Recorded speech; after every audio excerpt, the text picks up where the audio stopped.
All right, so tonight let's dive into something a little bit dark and deadly. Oh, okay. Yeah, you ready for this? Yeah, lay it on me. We're talking Prom Night. Okay. The Yeah. film franchise, the whole thing, all four of the originals, plus Oh, wow. that 2008 remake. Yeah. You might be thinking, okay, slasher flicks, got it. Yeah. But this franchise is interesting because it takes some really interesting turns along the way. It does. You get your classic stock and slash, but then it kind of goes into supernatural horror and even Yeah. like a little dark comedy. It's all over the place. So, yeah, buckle up. It's going to be a wild ride. I'm ready. Yeah. Now, every good story has a beginning. Right. Let's rewind all the way back to 1980. Mm. The one that started it all. Prom Night. Okay, the OG prom night. The OG Prom Night. Got Jamie Lee Curtis, Wow. which Come on now. any horror fan knows that's instant classic material. Yeah. But what's really cool about this one is that it's not just about the blood and guts. There's like a real whodunit element Absolutely. that keeps you guessing till the very end. Keeps you on the edge of your seat. Yeah. It plays with that same kind of suspense that made Halloween Oh, totally. so effective. You're constantly on edge, Oh, for sure. wondering who's behind the mask and who's going to be the next victim. Yeah, and that tension Oh, is yeah. what makes it so good. Every creaking door, every shadow makes you think like, is this I it? know. Is this where the killer strikes? Right. Now, the sequel, Hello, Mary Lou, Prom Night 2 took a pretty dramatic turn. Yeah, it did, 1987. Okay. We meet Mary Lou Maloney, and things get a whole lot more supernatural. Okay. She's a vengeful spirit with some scores to settle, and this is where the franchise starts to tap into those themes of revenge Oh, yeah. that we see in films like Carrie or even Nightmare on Elm Street. I see that. But what sets Hello, Mary Lou apart is this really interesting blend of horror and dark comedy. It's unsettling and funny at the same time. It's like they shouldn't go together, but they work so well. They really do. Right. And that like unexpected humor makes it creepier in a way. Yeah. Okay. Then we jump ahead to 1990 with Prom Night 3. The Last Kiss, Mary Lou's back. And let's just say her sense of humor is a little twisted. Yeah, this is where the franchise really embraces that campy horror comedy vibe. Okay. Some fans might find that jarring compared to the first two films. I could see that. But I think it's fascinating to see how the filmmakers were playing with different tones and approaches. For sure. It definitely shows they weren't afraid to take some risks, even if it meant dividing the audience a bit. Right. Now, Prom Night 4, Deliver Us from Evil in 1992. That one seemed to kind of ditch the whole supernatural thing and went back to a more traditional slasher feel, didn't it? It did, and this time, the killer's motivation takes a pretty interesting turn. We're dealing with a psychotic priest What? who believes he's on a mission to punish sinful behavior. Oh, wow. Talk about a curveball. Yeah, And it's actually kind of a hidden gem since this one went straight to video. really. Yeah. Makes you wonder how many people missed out on that little piece of prom night history. I know, right? Okay, so we've got four very different films. Yeah. Each with its own take on the whole prom night massacre thing. Yeah. But then in 2008, they decided to remake the original. How do they handle that, trying to bring prom night into the 21st century? Well, they definitely tried to modernize the story, but they made some significant changes. Okay. The biggest one being the killer. In the remake, instead of this mysterious figure from the past, we have this obsessed teacher Yeah. stalking his student. Now the remake got mixed reviews. Yeah, I can see how that would be a pretty divisive choice. Changing the killer like that really changes the whole dynamic of the story. Totally. So we've got 5 films spanning almost 30 years, each with its own distinct flavor. What do you think, from an expert's perspective, is it that makes this franchise so compelling, even with all these shifts in tone and style?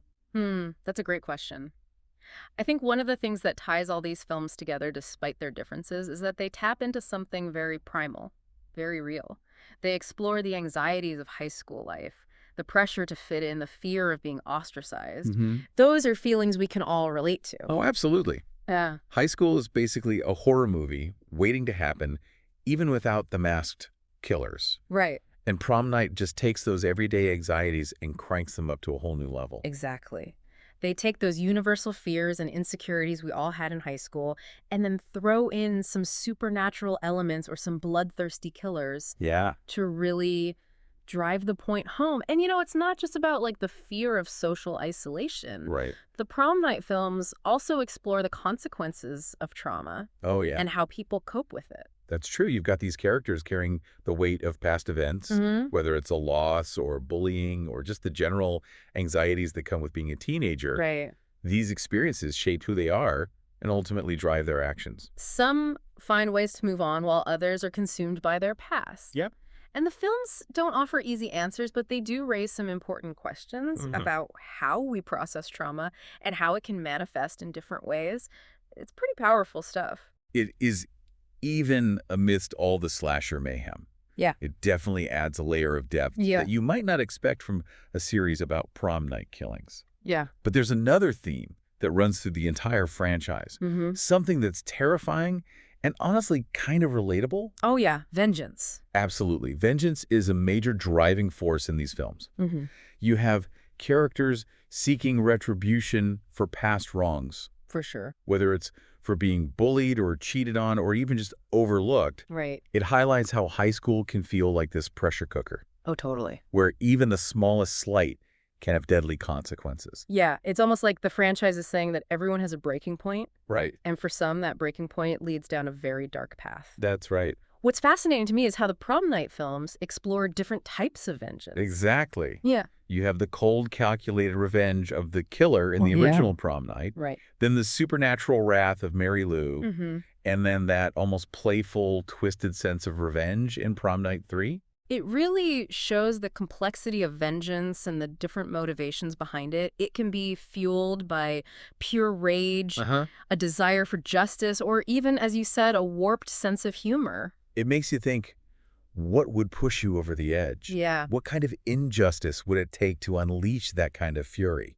It's a question that resonates with the audience. Yeah. We've all experienced moments of anger, of feeling wronged. Oh, for sure. These films just take those feelings to the extreme, giving us a glimpse into the darkest corners of the human psyche. So you've talked about the themes, the characters, the different approaches to the slasher genre. Right. But let's zoom out for a second and consider the bigger picture. Okay. This franchise has managed to stay relevant across different eras of horror filmmaking, which is pretty impressive. It is. What do you think is the key to its longevity? Well, it's a combination of things. Okay. For one, the franchise has been willing to evolve to adapt to the changing tastes of horror audiences. It started as a pretty straightforward slasher, then embraced supernatural elements, ventured into campy horror comedy, and eventually circled back to its slasher roots. It was never afraid to experiment, to try new things. So it's like the franchise itself Yeah. was saying, hey, we can do it all. We can scare you, make you laugh, and make you think, all in the span of 5 films. Exactly. But beyond that, I think there's a certain charm to these films. Yeah. Even with all the blood and gore. Yeah, There's a playfulness, a sense of fun that shines through, for sure. especially in the sequels. Yeah, it's like they don't take themselves too seriously, which makes them all the more enjoyable. And they're just plain fun to watch. They are. They're perfect for a movie marathon night with friends. Totally. But before we wrap up our deep dive into the Prom Night franchise, Yeah. I'm curious what stands out to you as the most enduring aspect of these films? What's the thing that sticks with you long after the credits roll? For me, it's the way these films capture those high school anxieties. That sense of navigating social hierarchies, feeling the pressure to fit in, and dealing with those heightened emotions. Yeah. It's also relatable even decades later. It really is. They remind us that high school, for all its supposed glory days, Right. can be a pretty intense experience. Yeah. And sometimes it can feel like a horror movie in itself. Yeah. And that's what makes the Prom Night franchise so interesting, isn't it? It takes those anxieties we all had in high school, those social dramas that felt so huge, Right. and just blows them up into these terrifying, over-the-top stories. Exactly. Like, think about it. Those rumors spreading through the hallways, the cliques and the competition, the feeling of being judged by everyone. Yeah. It's easy to see how those everyday anxieties could become something really terrifying. It's like high school is this microcosm of the real world Yeah. with all its complexities and dangers, but everything is just amplified. The stakes feel higher, the emotions are more intense, and the consequences can be deadly, at least in the world of Prom Night. That's a great point. We've all been teenagers, so we understand those feelings of uncertainty, that sense of like being on the cusp of adulthood but not quite there yet. Right. And horror movies, they provide a safe space for us to confront those fears, to experience that thrill of terror without actually being in danger. Yeah. It's like a controlled dose of adrenaline, I like that. a way to vicariously relive those awkward, intense years Yeah. without actually having to go back in time. And maybe, just maybe, watching these films can even help us appreciate how far we've come Oh, total. since those awkward teenage years. You know, it's a reminder that we survived. Yeah, We made it out the other side. absolutely. And if we could Uh, survive high school, we can survive pretty much anything. Words to live by. Well, folks, it looks like we've reached the end of our deep dive into the Prom Night franchise. Yeah. We've covered a lot of ground tonight, from masked killers to vengeful spirits to psychotic priests, We have. and explored those themes of vengeance, trauma, and the anxieties of high school life. It's been quite a journey. It has been. And I hope we've given you a new appreciation for this often overlooked horror franchise. I hope so, too. To all you horror fans out there, I encourage you to revisit the Prom Night films. Whether you're a diehard slasher fan or just dipping your toes into the genre, there's something here for everyone. For sure. Each film offers its own unique take on the high school horror formula, and together they paint a pretty fascinating picture of our enduring fascination with teenage terror. And who knows, you might even discover a new favorite horror film along the way.